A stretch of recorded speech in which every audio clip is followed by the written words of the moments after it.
మౌనం ఉండటం వలన ఈ శక్తి ఏం చేస్తుంది? ఎక్కడికెళ్ళి కూర్చోవాలి? ఏ శరీరంలోకెళ్ళి కూర్చోవాలి? సూక్ష్మ శరీరమా? కారణ శరీరమా? ప్రాణమయ శరీరమా? అన్నమయ కోశమా? మహాకారణ శరీరమా?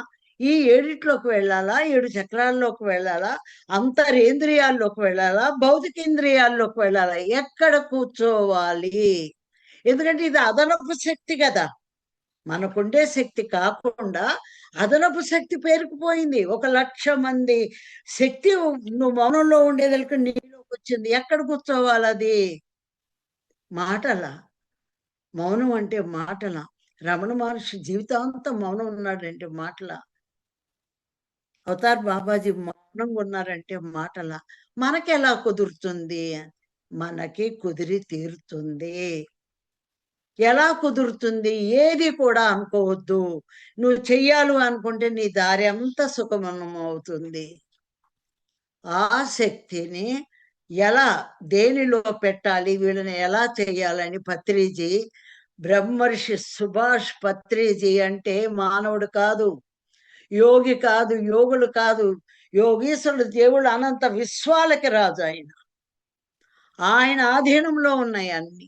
అలాంటి ఆయన మన మధ్యలో ఉన్నప్పుడు ఎంతమంది గుర్తించాము ఆయన్ని?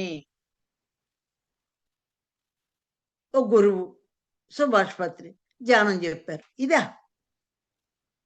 దీనికోసం ఆయన అక్కడి నుంచి ఇక్కడ దిగిరావాలా మనకి?